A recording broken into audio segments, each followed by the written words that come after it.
xam nga maa leen fi waxoon ni leen defe naa ci sa plateau la woon. oui oui ñuy doon ni leen il faut trouver un candidat de substitution à l'instar du parti gambien avec Darbo et comment il s'appelle Adama Barrow waxaat naa leen léegi et je crois que solution bi pour ñoom nañuy étudier la paire Poutine Medvedev ñu seet ñoom ñaar nu ñuy rouler pour mën a nekkandoo ci pouvoir parce que ñoom ku ci bu ñu teqalikoo daan condamné à être ensemble suñu continuer di xeex daan kooku werante sax amu ci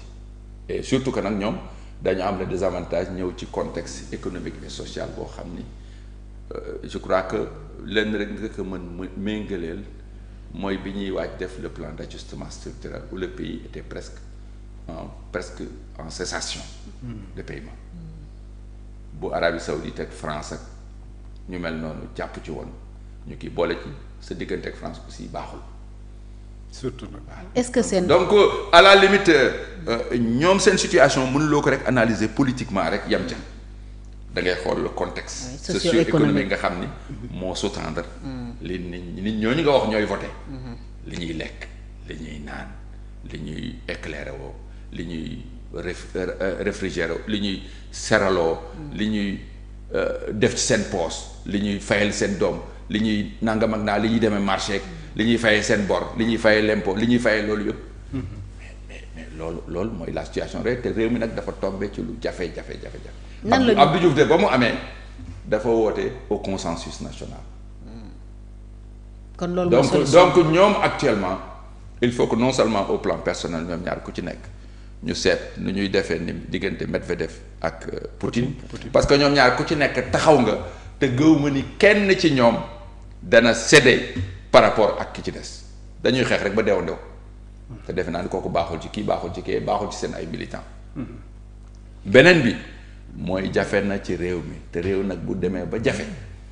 da ngay woote ñëw leen ñu jàppoo taxaw ba nga xam ni mesures yi nga xam ni kat peuple bi mën na ko bañ nangu wàcc ci mbedd mi te ñoom bu ñu fàtte ni base bi ñu am du base buy xaar. dañoo yàkkamti te ñooy génn ci mbedd mi sànni xeer et xam nañu fa ñu jaaroon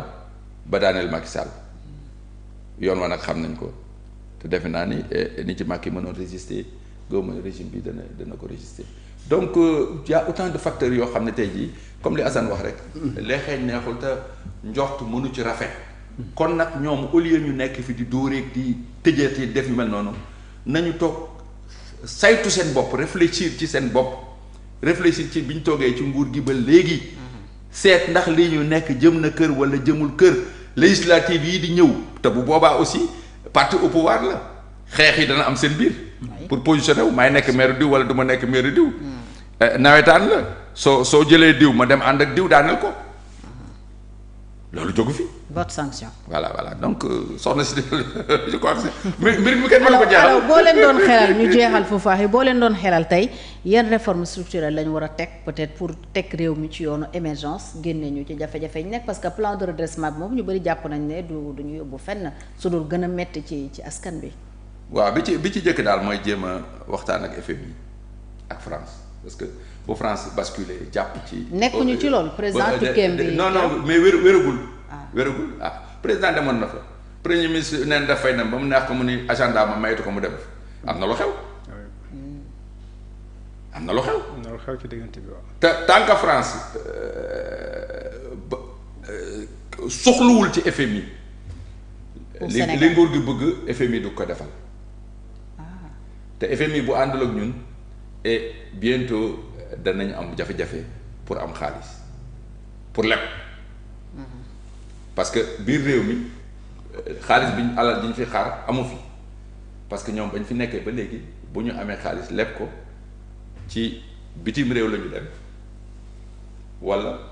ñu dem fii ci UEMOA. nga xam ni Côte d'Ivoire ak nangam ak nangam. Mali léegi ñu mel noonu moo tax yenn Sénégalais yi naan léegi Mali moo ñuy financé wala Côte d'Ivoire moo ñuy financé te loolu aussi c'est pas infini et taux yi ñu koy prêter conditions yi ñu koy prêter bu yàggee dinañu poser ay questions ci validité Sénégal loolu nag et aussi beneen bi mooy ñu apaiser maanaam fexe ba réew mi dal joxe ay signaux yoo xam ni ci wàllu justice ci wàllu seen diggante ak opposition seen wàllu diggante société civile ak yooyu ñu wane ne réew mi dal na nit ñi ñu ngi ànd et même bu fekkee ne affaire de surface la mais am na signaux yu muy jox les marchés financiers ak l'extérieur ñu ñëw jàpp ci comme ça ñoom ñu am un répit le concept de transition mosuma ko bëgg mais Alioune Tine foofu xaw naa ko jox dëgg ci nguuru Pastef bi il faut que ñoom ñu comprendre que situation de transition lañ nekk voilà Mao Tse-tung ba mu ca tollee def na ce qu'on avait appelé le gouvernement de coalition nga xam ne léegi tous les partis ak composantes sociales yi dañ ci duggoon def unité nationale Lénine def na ko en Union soviétique avec la nouvelle politique économique la NEP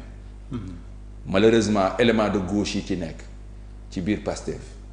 jëriñu leen du bare parce que amuñu courage pour wax li nga xam ni parce que boo ko gisee Pastef xam nga le mouvement populiste au niveau mondial dafa divisé wu en deux dafa am un mouvement populiste de droite moom moo nekk dans les grands pays occidentaux mooy ñoom Trump mooy ki nekk Argentine mooy ñoom Marine Le Pen ak ñoom dans nos pays le mouvement populiste est un mouvement populiste de gauche boo xam ne fortement influencé sur le plan idéologique et théorique par la gauche mooy un peu genre li Mélenchon représenté en France Mélenchon ne sera jamais président en France parce que sociologiquement ni réew yooyu demee les démocraties occidentales genre populisme de gauche les mouvements populistes de droite en Pologne ak yooyu gis nga ils sont arrivés en Allemagne et un peu partout ils sont arrivés au truc comme demain suñu organiser élection le Rassemblement national va être le premier parti de France et son candidat risque d'être le président de la France mais fii dans nos pays il faut que élément de gauche yooyu ñu aider les gens dans la théorisation yi nga doon wax les mobilisations populaires dem aux parcelles inciter les jeunes et les femmes les ménagères etc. Le concept de coopérative c'est pour ça dans les marchés ay yu kenn xamul mu am des dynamiques populaires où les gens vont mobiliser le peu d'épargne qu'ils ont ay genre yu mel na DER ñëw di leen financer ak yu mel noonu mais c'est pas en allant à gauche à droite politiser tout finalement ñi daan séddoo xaalis bi ñu séddoo ko du loolu mooy kii donc même dans la rupture dans les concepts c'est les mêmes concepts qu'ils utilisent aujourd'hui que Macky Sall que Ablaye Wade que tout le monde il y a aucune rupture et toute rupture est d'abord idéologique et théorique avant d'être politique mais malheureusement et je sais que ñi fa nekk ñi c'était pas les plus brillants parmi les éléments de gauche aussi voilà donc ñooy der yenn énormité yi ak yenn bêtises yi ñoo koy wax je m'excuse du terme mais indi lu ñu leen benn apport les Ousmane Sonko les Diomaye et consorts amuñu benn culture de gauche non c'est pas des éléments qui ont été formés à la gauche c'est des démocrates qui à partir des mouvements syndicaux et consorts qui ont eu une ambition personnelle et à un moment qui ont voulu se réaliser à travers la politique et qui y sont parvenus donc ñoom seen bateau maréchal jot nañ ko le peuple les transformations ak yooyu ñuy wax mais yooyu intéressé wu leen ñi ci nekk tey jii nekk ay ministres ay directeurs généraux ak yooyu boo leen waxee yooyu da nga leen di reeloo waaw donc voilà un peu. Assane pour jeexal. lan nga jàpp ne moom la ñu war a def comme réforme pour teg réew mi ci yoonu.